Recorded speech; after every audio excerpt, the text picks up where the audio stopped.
รีส์เรื่องเชดเด็กเรียบร้อยแนะนำตัวไหม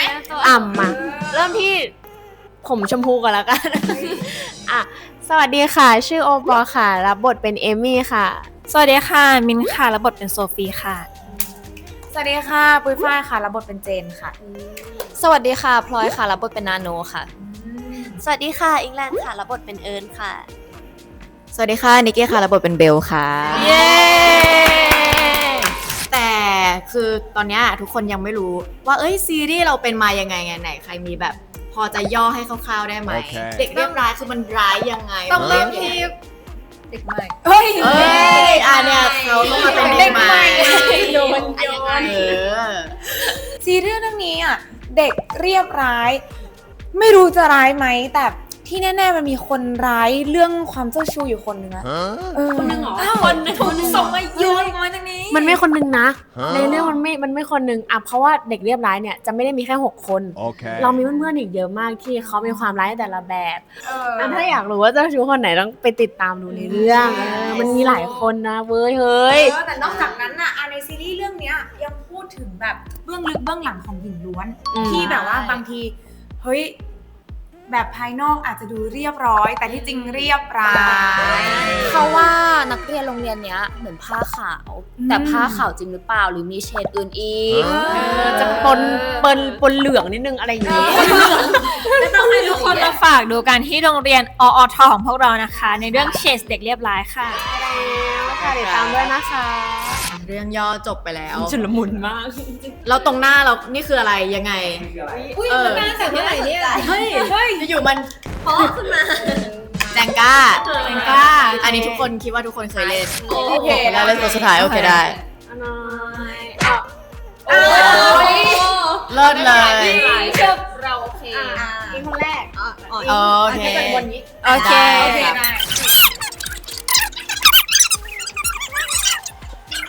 โอ้โหเราจับเฉยๆพลิกลูกแต่ว่าในกฎมันเลือกแล้วเลือกเลยนะพี่จริงเหรอโดยปกติแล้วเลือกแล้วเลือกเลยจิ้มแล้วจิ้มเลยโอ้ยเอาดีๆพิกอันนี้เราทำงานกันเป็นทีมเราบอกเลือกแล้วเลือกเลยเราไม่สามารถรู้ได้ว่ามันพิกมันไม่ไปเฮ้ยโอ้ไม่ได้พยุงได้ใช่ไหม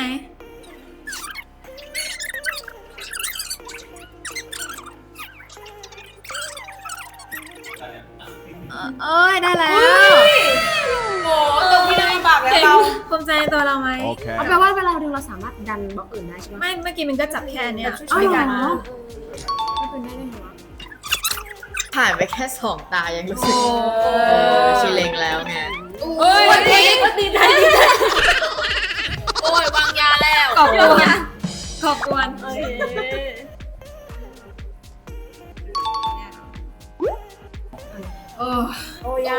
แค่วอลก็ปิดเบี้ยวแล้วเริ่มละบ้าพี่เหมือนโดนคนที่ด่านแรก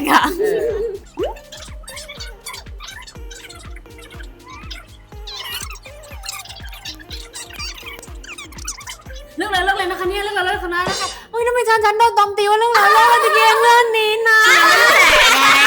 คิดแค่แบบ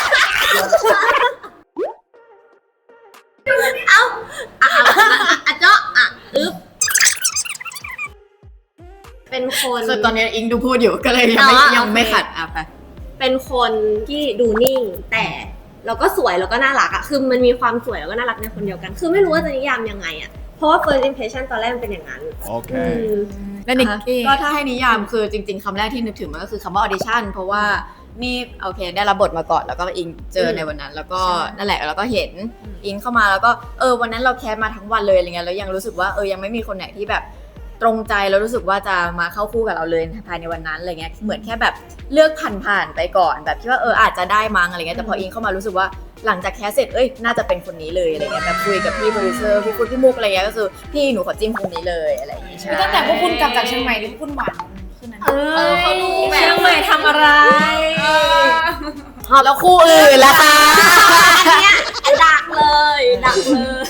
ทำไมคู่ไหนคู่นี้บ้างเนี่ยไปด้วยครับไปด้วยขอเล่นก่อนติ๊กต็อกก่อน คือฉันเคยส่องเธอมาอยู่แล้วก็เป็นคนที่เคยมองหมดแล้วว่าน่ารัก แล้วพอมาเจอตัวจริงมินก็น่ารักจริงๆแบบ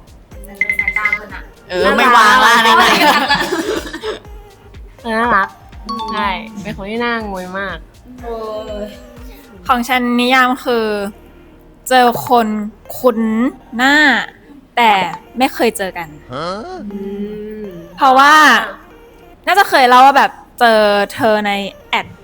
รองเท้าแบรนด์หนึ่งแล้วแบบอุ้ยเหมือนเพิ่งเปิดเองเลยอะพอเจอก็เลยแบบแอบเปิดซ้ำอีกรอบว่าอุ้ยใช่จริงด้วย Okay. ก็ดีใจที่ได้เจอแบบเหมือนคนคุ้นหน้าคุ้นตา จากแอดรองเท้านะคะทุกคนสู่คู่รัก เอ้ย ชงเอง คู่เราเป็นคู่ที่ตอนแรกจะไม่ได้คู่กัน Huh? โดนเหมือนฉันเลย โดนวิกเลยอุ้ย เอาดีๆ ถ้าต้องการความช่วยเหลือบอก เป็นคู่ที่เกือบไม่ได้คู่กัน แต่ว่าพอแบบได้ไปเที่ยวได้ไปอะไรด้วยกันมันก็มีเคมีไง โอเค ก็มีแบบพี่ๆเขามองเห็นอะไรอย่างนี้พี่มุกนี้เขาก็เลยแบบงั้นก็ปรับบทให้น้องคู่กันดีกว่าอะไรเงี้ยเพราะตอนแรกครั้งแรกที่เจอปุยฝ้ายรู้สึกว่าปุยฝ้ายน่าจะเป็นแบบเด็กแสบๆคนนึงอะไรอย่างเงี้ย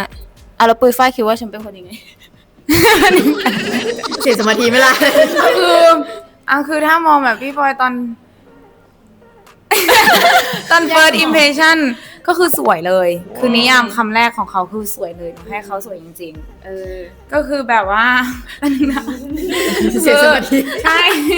ก็คือสวยจริงๆ พอได้พูดคุยแต่ว่า คือเรายังไม่ได้เคยคุยกัน แต่มองเขาใน first impression คือเขาสวยมากๆ ใช่ เก่งมาก คือเขาสวยมากๆ แล้วเหมือน แต่ไม่กล้าคุยด้วยเพราะหน้าเหวี่ยงเลยชี้หน้าเหวี่ยงเลยใช่แต่พอได้คุยด้วยได้รู้จักอะไรเงี้ยเขาเป็นคนน่ารักคนหนึ่งที่แบบคุยแบบเป็นกันเองได้คือเรามีนิสัยเหมือนกันด้วย ใช่ เราชอบทำอะไร ใช่ เหมือนกันมันเลยแบบรู้สึกว่าคลิกกันไวขึ้น ใช่เลยทำให้พี่มุกหรือฟุตเห็นก็เลยแบบ ใช่ ให้เราได้คู่กัน ใช่ก็ต้องขอบคุณน้องชายด้วย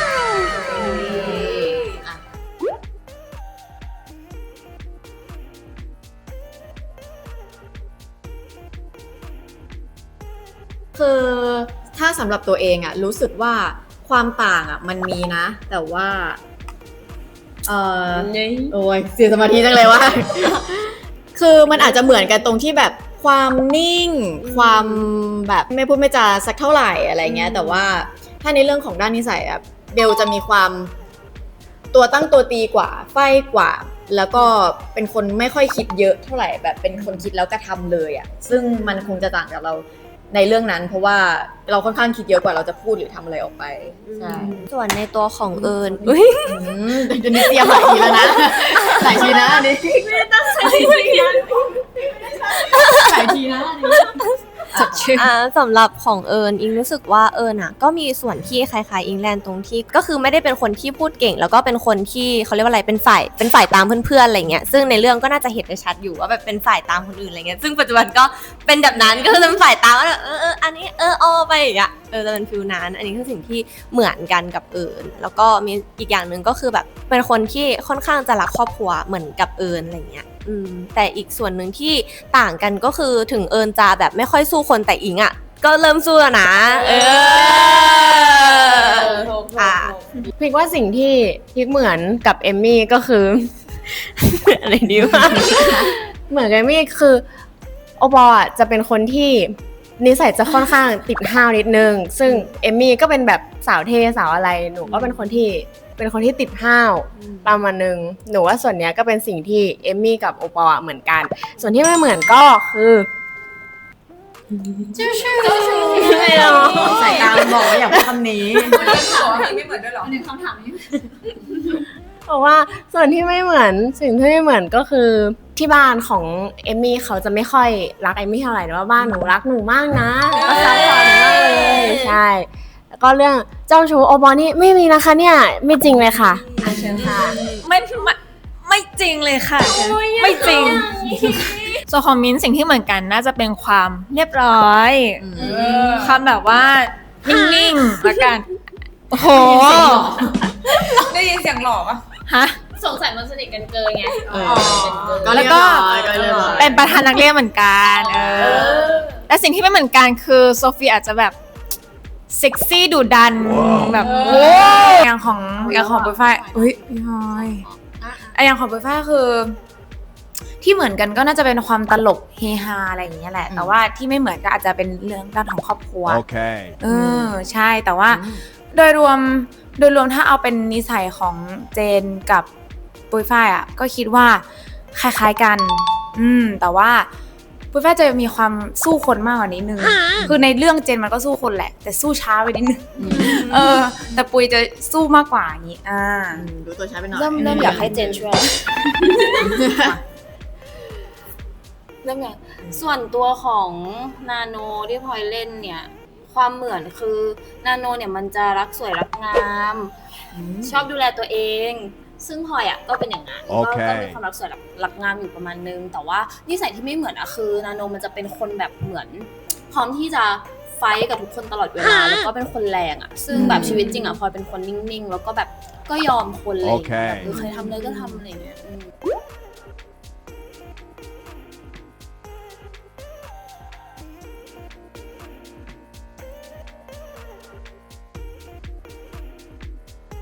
โอ้โหคู่ของเรา เหมือนเคยตอบแต่ลืมไปแล้วว่าสี ลืมเหมือนกัน ไม่เคยตอบเหมือนเดิม อาจจะไม่ตอบเหมือนเดิมแต่ว่าอาจจะเรียนด้วยเอ้ย โอเคอันนี้กี้ตอบก่อน นึกว่าถ้าเอาตามความคิดผมก็คงสีแบบฟ้าเขียวๆน้ำทะเลมาจากอะไรไม่รู้แต่แค่รู้สึกเห็นสี อันนี้เหมือนแบบที่กำลังเจาะ ASMR เหมือนแค่รู้สึกว่ามันก็ดูมีความแบบดูในตอนแรกดูเป็นกรีนแฟกดูเป็นแบบดูเขียวชอุ่มแต่ว่าเกือบจะดี อยู่อย่างนั้นน่ะ นะก็เกือบจะดีอะไรเงี้ยแต่แบบพอตอนท้ายมันกลับแบบเป็นฟิลหม่นๆเศร้าๆเฉยเลยอะไรเงี้ยมันเลยอาจจะเป็นสีแบบน้ำทะเลที่ติดความขุ่นๆหน่อย วัดไหม อ่านอิงต่อ โอ้เซมเลย คือต้องการความช่วยเหลือ ความคิดเห็นคล้ายๆกับนิกกี้คือตอนแรกๆอ่ะมันก็เหมือนรู้สึกว่าตัวละครมันก็จะมีความแบบยังไม่ได้มีเรื่องราวเศร้าอะไรคือเหมือนเป็นฟิลเพื่อนกันคุยกันเจอกันอะไรอย่างเงี้ยแล้วก็แบบเหมือนนั่นแหละแต่ช่วงท้ายเนี่ยมันเหมือนเริ่มมีความรู้สึกบางอย่างเกิดขึ้นมันทำให้ตัวละครมันเริ่มมีความเศร้าเกิดอารมณ์เศร้าบางอย่างแต่ไม่บอกนะเราไปดูตามOkay.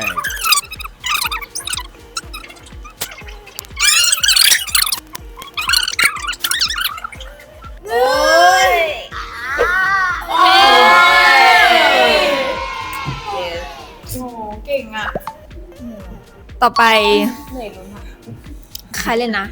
สำหรับโอปอลกับมิ้นท์นี่ว่าโอปอลกับมิ้นท์เป็นสี ตอนแรกถ้าเรายังไม่รู้จักกันอ่ะ ก็เป็นสีขาวทั่วไปนะ เพราะเราก็ไม่ได้มีความสัมพันธ์อะไรกัน แต่พอได้รู้จักแค่รู้จักวันแรกเลยนะนี่ให้สีแดงเลย จริงเหรอ สีแดงแล้วไม่ได้แดงแบบแดงตัวจี๊ดตัวเป้งนะเป็นแดงเร่าร้อนอ่ะยิ่งรู้จักก็ยิ่งเร่าร้อนเข้าไปเรื่อยๆประมาณนี้ แต่วันนี้รู้สึกว่ายิ่งรู้จักอ่ะมันอาจจะมีเรื่องอะไรบางอย่าง ที่ทำให้สีแดงมันกลายเป็นดำขึ้นเรื่อยๆแบบเข้มมากๆขึ้นเรื่อยๆอะ แดงเรื่อง แดงเลือด อ๋อปลายเรื่องมันแอบกลายเป็นสีอะไรก็ไม่รู้อะปลายเรื่องมันอาจกลายเป็นสีอะไรก็ไม่รู้อะ คู่ของเจนนาโนคือนาโนอ่ะจะมองเจนเป็นสีที่มันสดใสหน่อยแบบว่าสีส้มสีเหลืองอะไรอย่างเงี้ยแล้วเจนมองนาโนเป็นสีอะไร ส้มๆเหลืองๆเหมือนกันหมายถึงว่าคู่เรานะเพราะรู้สึกว่า มันเป็นคู่ที่น่าจะค่อยๆขยับขึ้นมาละกัน ไม่ได้มีอะไรแต่ก็ไม่ได้ไม่มีดิมีใช่แต่ว่ามันค่อยๆประสานกันละกัน โอเค ค่อยๆประสานกันแต่ก่อนที่จะประสานนะมันก็ยังมีความแบบแอบเข้มๆอยู่ ตุ่ อาจจะ น ให้ ๆ แบ นิ บ ดนึงตุ่นๆนิดนึง เป็นแบบส้มๆแล้วกันเนาะ ส้ สี ม ส้ม ๆส้มๆที่ไม่สดใสมาก โอเค ไม่สนใจมาก